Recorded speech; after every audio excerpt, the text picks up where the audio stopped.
Rheumatoid arthritis adalah suatu penyakit autoimun di mana persendian mengalami peradangan sehingga terjadi pembengkakan, nyeri, dan seringkali menyebabkan kerusakan pada bagian dalam sendi. Penyakit autoimun ini ditandai dengan peradangan kronis pada sendi tangan dan kaki yang disertai dengan gejala anemia, kelelahan, dan depresi. Etiologi penyebab rheumatoid arthritis belum diketahui dengan pasti. Namun kejadiannya dikorelasikan dengan interaksi yang kompleks antara faktor genetik dan lingkungan.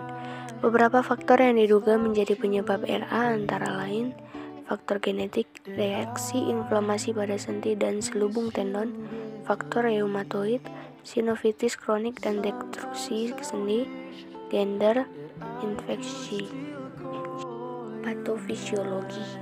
Patofisiologi rheumatoid arthritis ditandai dengan adanya peradangan dan hiperplasia sinovial, produksi autoantibodi, serta kerusakan tulang dan atau tulang rawan, serta tampilan sistemik yang dapat menimbulkan gangguan kardiovaskular, paru, psikologis, dan skeletal.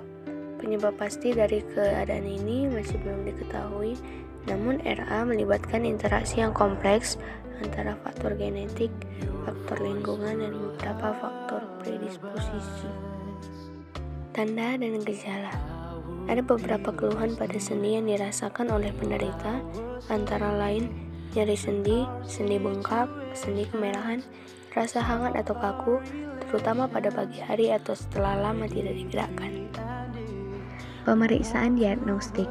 Laju endapan darah atau LED dan C-reactive protein atau CRP, tes RF, tes antibodi anti-CCP, analisis cairan sinovial, X-ray, scan tulang.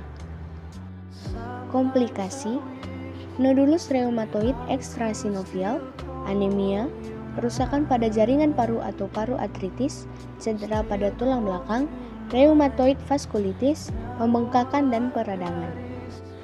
Penanganan dan prognosis, pengobatan non-medikamentosa, pendidikan kesehatan, istirahat, rehabilitas, fisioterapi atau latihan. Pengobatan medikamentosa, analgesik, obat antiinflamasi non-steroid, kortikosteroid, dan operasi. Prognosis, terdapat beberapa faktor yang menjadikan prognosis buruk pada pasien, antara lain poliartritis generalisa di mana jumlah sendi yang terkena lebih dari 20, LED dan CRP yang tinggi meskipun sudah menjalani terapi, manifestasi ekstraartikular misalnya nodul. Faktor rheumatoid positif, ditemukan erosi pada radiografi polos dalam kurun waktu 2 tahun sejak onset, status HLA DR4. Kesimpulan, rheumatoid arthritis atau RA adalah penyakit autoimun progresif dengan inflamasi kronik yang menyerang sistem muskuloskeletal namun dapat melibatkan organ dari sistem tubuh secara keseluruhan yang ditandai dengan pembengkakan, nyeri sendi, serta destruksi jaringan sinovial yang disertai dengan gangguan pergerakan diikuti dengan kematian prematur. Terdapat banyak faktor risiko terjadinya RA, diantaranya ada yang bersifat tidak dapat dimodifikasi seperti genetik, ras, jenis kelamin, dan usia, yang dapat dimodifikasi seperti gaya hidup, infeksi, dan bentuk tubuh. Manifestasi klinik RA dapat berupa keluhan umum, kelainan sendi, dan kelainan